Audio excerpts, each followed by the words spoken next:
Twelfth class physics की एक और वीडियो में आपका बहुत बहुत स्वागत है। आज का वीडियो रहेगा आपका डेरिवेशन का, और डेरिवेशन में हमारा महत्वपूर्ण डेरिवेशन चल रहे थे, तो उसी सीरीज को कंटिन्यू करेंगे क्योंकि मैंने 10 आपको डेरिवेशन दिए थे पूरी किताब से, 10 और डेरिवेशन आपको देने वाला हूं। तो उन 10 डेरिवेशनों में ये नेक्स्ट वीडियो है, देखिएगा। इस वीडियो में हम क्या करने वाले हैं, दो समांतर धारावाही चालक तारों के बीच चुंबकीय क्षेत्र या चुंबकीय क्षेत्र या चुंबकीय बल लिखिए, चुंबकीय बल यानी कि दो समांतर धारावाही चालकों के बीच लगने वाला चुंबकीय बल या लगने वाला बल। दो समांतर धारावाही चालक तारों के बीच लगने वाला बल कह दीजिए, या कभी कभी चुंबकीय बल भी आ जाता है। क्या आ जाता है? चुंबकीय बल। ठीक, बात एक ही है, चुंबकीय बल बोल दो या लगने वाले बल का सूत्र स्थापित कीजिए, या लगने वाले चुंबकीय बल का सूत्र का निगमन कीजिए। ओके, चलिएगा, ये चीज समझ में आ गई आपको। अब ये करने से पहले आप थोड़ी सी चीजें आप जान लीजिए, क्योंकि ये डेरिवेशन तभी होगा जब आपको थोड़ी चीजें आपको पता होगी। क्या? पहली चीज तो ये कि यदि कोई सीधा तार है, कोई भी तार, ये क्या है, कोई भी तार है, और ये तार में आपका ये इसकी लंबाई है L, ठीक, इसकी लंबाई है L, ओके, और इसमें I धारा बह रही है, ठीक है। और अभी जो लंबाई को मारा गोली, अभी फिलहाल ये चीज याद रखिएगा कि एक चालक तार है जिसमें I एम्पियर की धारा बह रही है, ओके। तो इस जब से चालक तार में, किसी चालक तार में धारा बहेगी तो उसके चारों तरफ क्या हो जाएगा, चुंबकीय क्षेत्र उत्पन्न हो जाता है। क्योंकि यदि आवेश गति करता है तो उसके चारों तरफ क्या होता है, चुंबकीय क्षेत्र उत्पन्न हो जाता है। ये चीज और जान लो। चलो थोड़ा सा और पीछे पहुंचते हैं। यदि कोई आवेश है और ये कैसी अवस्था में है, स्थिर अवस्था में है, तो ये केवल वैद्युत क्षेत्र उत्पन्न करेगा। क्या उत्पन्न करेगा? यदि कोई आवेश स्थिर अवस्था में है तो वैद्युत क्षेत्र उत्पन्न करता है। और यदि गति की अवस्था में है, अब गति भी दो तरह की होती है। एक तो होती है समान वेग से गति करे, या असमान वेग से गति करे। असमान वेग का मतलब ये है कि यदि वेग को यदि बढ़ाता जाए या घटाता जाए। अब सुनो, यदि कोई आवेश समान गति से गति करता है, यानी एक समान वेग से यदि गति करता है, तो वह इलेक्ट्रिक फील्ड प्लस वैद्युत, यानी कि इलेक्ट्रिक फील्ड और मैग्नेटिक फील्ड, यानी कि वैद्युत क्षेत्र और चुंबकीय क्षेत्र दोनों उत्पन्न करता है। यदि कोई आवेश स्थिर अवस्था में है तो वैद्युत क्षेत्र उत्पन्न करता है, और यदि एक समान वेग से गति में है तो वैद्युत क्षेत्र और चुंबकीय क्षेत्र दोनों उत्पन्न करता है।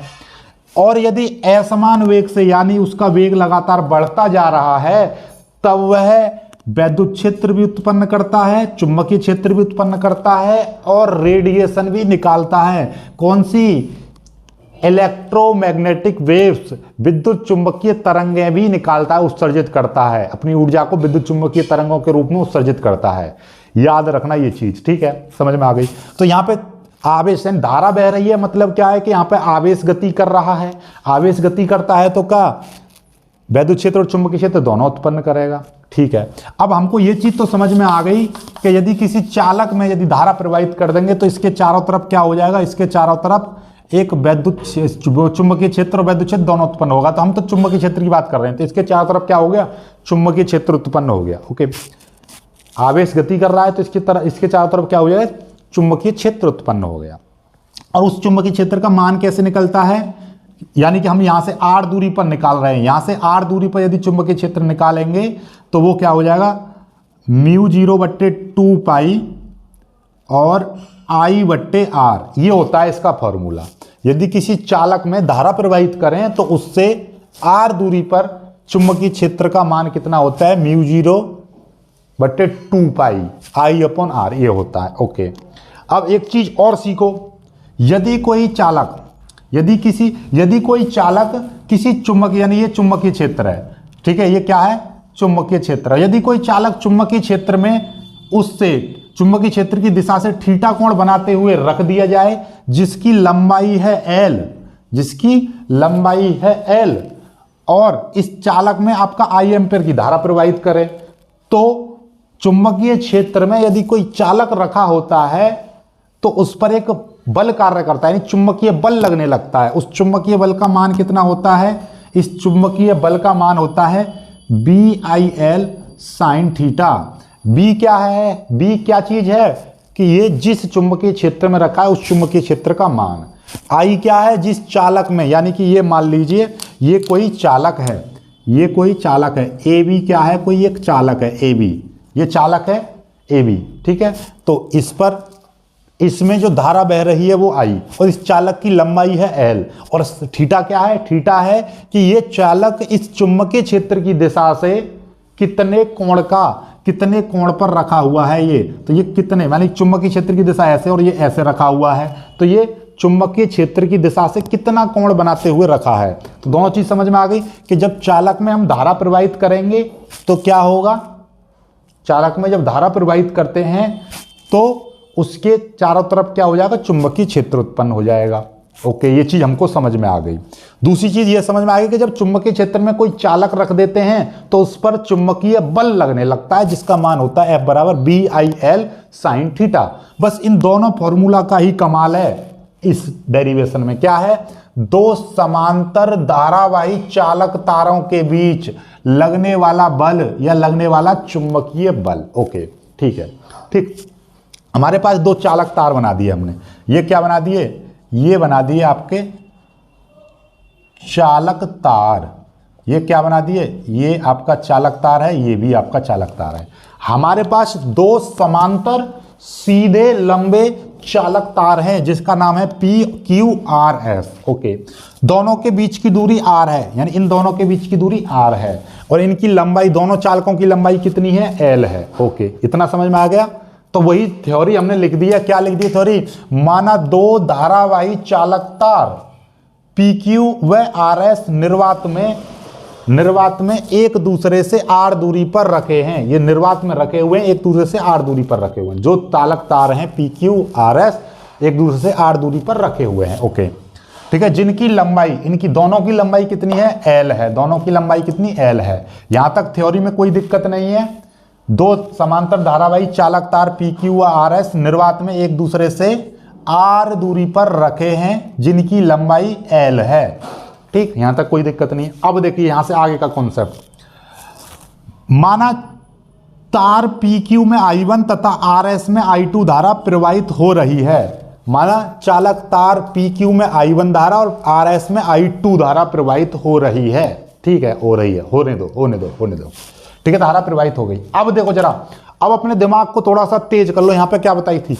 यदि एक चालक तार में हम धारा प्रवाहित कर देते हैं तो उसके कारण क्या हो जाता है? चुंबकीय क्षेत्र उत्पन्न हो जाता है।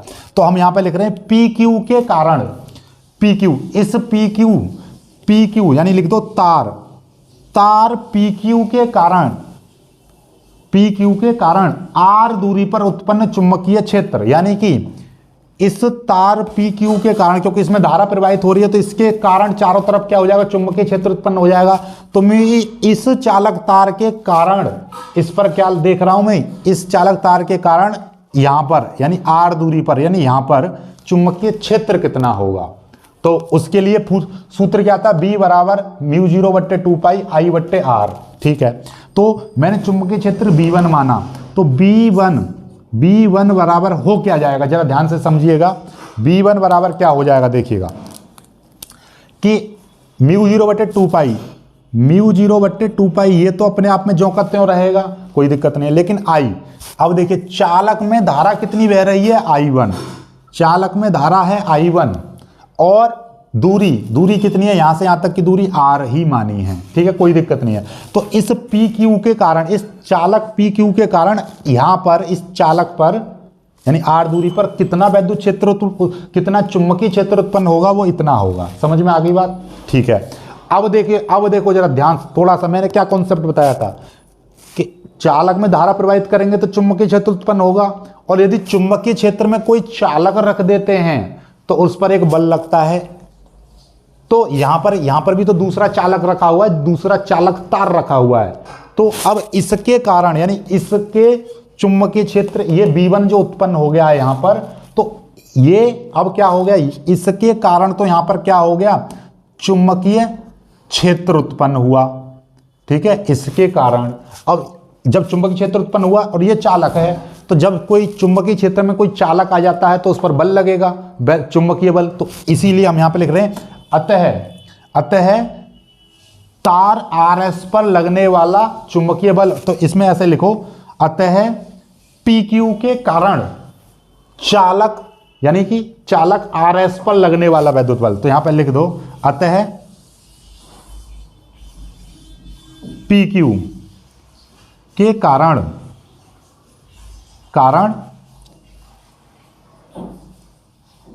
चालक तार RS पर लगने वाला चुंबकीय बल।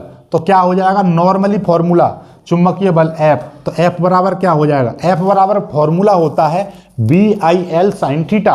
तो B की जगह पर क्या लिया जाएगा, कौन सा चुंबकीय क्षेत्र है यहां पर, ये जो चालक RS है किस चुंबकीय क्षेत्र में रखा हुआ है, इस तार के कारण जो चुंबकीय क्षेत्र उत्पन्न हो रहा है यानी कि B1। ठीक, B1, ओके, B1 आ गया। ठीक, और ध्यान से समझो जरा, B1, ठीक, I कौन सी है, I इस चालक में, RS चालक में कौन सी धारा बह रही है, I2, इस चालक में धारा बह रही है I2। L लंबाई, चालक की लंबाई कितनी है, इसमें भी L है, लंबाई L। साइन थीटा, और थीटा की जगह पे कितना लिया जाएगा, क्योंकि ये चुंबकीय क्षेत्र के बिल्कुल सीधे डायरेक्शन में है, यानी चुंबकीय यहाँ पर चुंबकीय क्षेत्र की दिशा ऐसे और चालक रखा है ऐसे, तो इनके बीच में कोण कितना बन गया, 90 डिग्री। तो साइन 90 आ जाएगा। ठीक है, तो मैं यहाँ पे बाकी काम मैं यहाँ पे कर दे रहा हूँ। ठीक है, समझ में आई बात, नहीं आई, तो यहाँ पे आ जाएगा F बराबर B1I2 साइन 90, ये आ जाएगा। F बराबर B1 की वैल्यू रख दो, B1 की वैल्यू ये रही, तो कितनी हो जाएगी, μ0 बट्टे 2 पाई I1 बट्टे R, ये आ जाएगा B1 की वैल्यू, और ये हो जाएगा I2 इंटू 1, क्योंकि साइन 90 की जो वैल्यू होती है वो होती है 1। ठीक है, ये साइड में लिख दो आप कहीं पर भी। ठीक है, चलिएगा, तो ये आ गया।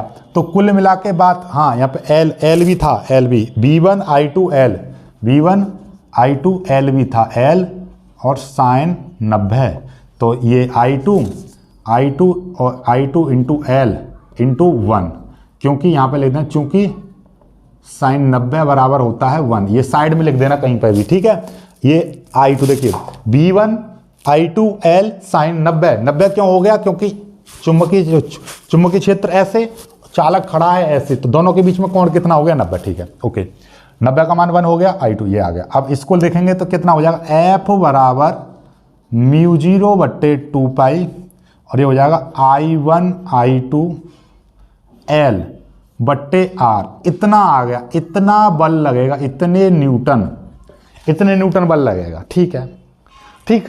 अब चालक की प्रति लंबाई या प्रति मीटर लंबाई पर लगने वाला बल, तो प्रति मीटर का मतलब क्या है, लंबाई को यहां पर कर देंगे तो यहां पर लिखेंगे प्रति मीटर या प्रति लंबाई। ठीक है, चालक की एकांक लंबाई पर लगने वाला बल। ठीक है, तो चालक के एकांक लंबाई पर लगने वाला चुंबकीय बल, अर्थात एक चीज और, अर्थात इसको ऐसे ही बोल सकते हैं, प्रति मीटर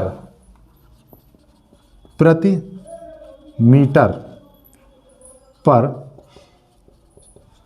लगने वाला बल। कुल मिला के बात यह है कि इसकी प्रति मीटर पर कितना बल लगेगा, तो F बट्टे L बराबर μ0 बट्टे 2 पाई और I1I2 बट्टे R, दिस इज योर इतने न्यूटन। ये हो गया डेरिवेशन। कुछ था डेरिवेशन में, कुछ नहीं था, बस आपको यही कॉन्सेप्ट समझना था कि किस चालक के कारण कौन सा क्षेत्र उत्पन्न होगा, किसके कारण क्या होगा, बस दो चीज थी, बातें खत्म, डेरिवेशन खत्म। और डेरिवेशन अच्छा लगा है लाइक करना और अपने दोस्तों तक शेयर कर देना, चैनल को सब्सक्राइब कर लेना। बाकी मिलेंगे खूबसूरत वीडियो, तब तक के लिए बाय बाय, जय हिंद।